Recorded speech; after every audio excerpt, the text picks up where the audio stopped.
Hi everyone, my name is Miss Kayla and this is JoJo! and we are excited to share a story from the Jesus Storybook Bible this evening.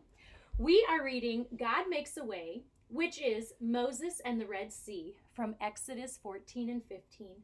So please sit back and enjoy this dramatic reading about Moses and the Red Sea.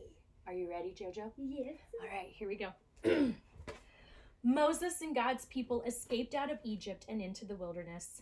They didn't know the way, but God knew the way and would show them. I'll bring you to a new home, a special land, God promised them. I will look after you. I am with you. God sent a big cloud for them to follow, a pillar of smoke stretching up to the sky. It moved in front of them as they walked and shaded them from the blazing heat of the day. And when it was time to rest, it stopped. All through the cold desert nights, it kept them warm, glowing like a fire. God led his people through the desert to the edge of a great sea. They were just wondering how to cross it when suddenly they heard a terrible thundering and pounding.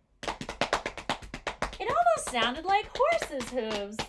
They shaded their eyes to look back and screamed, "Ah!"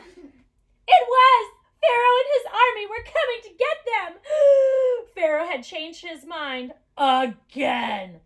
"Get my slaves back," he screeched, and charged after them into the desert with 600 of his fastest horsemen and every single chariot in Egypt.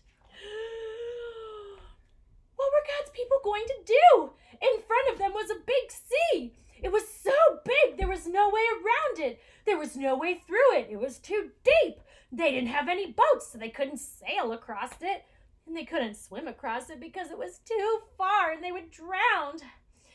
And they couldn't turn back because Pharaoh was chasing them. They could see the flashing swords now glinting in the baking sun, and the dust clouds and chariot after chariot surging toward them. And so they did the only thing that there was left to do. Panic! "We're gonna die!" they shrieked. "Don't be afraid," said Moses. "But there's nothing we can do!" "But God knows you can't do anything," Moses said, "and God will do it for you. Trust him. Watch." "But there's no way out." "God will make a way," Moses said. Another minute and it would have been over. But then the strangest thing happened. Are you ready? God made the pillar of smoke move. It moved behind his people and hid them from the Egyptians. Then God sent a strong east wind to blow all night long.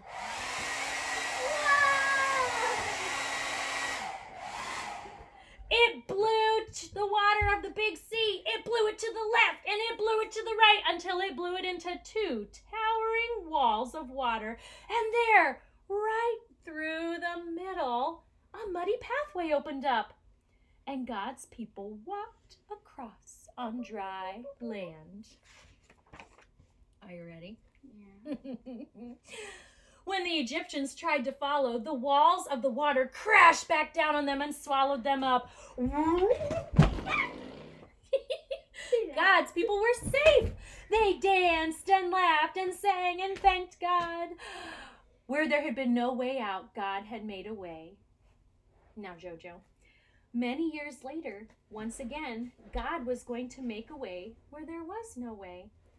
From the beginning, God's children have been running from him and hiding. But God knew his children could never be happy without him. But they couldn't get back to him by themselves. They were lost. They didn't know the way back. But God knew the way, and one day he would show them. Who would he show the way through? Jesus. Very good. High five. Well, we want to thank you so much for joining us for this dramatic reading of Moses and the Red Sea, and we hope that you will tune in tomorrow night for our next story in our Advent reading. Let's blow them a kiss. Ready? Mwah. Bye-bye.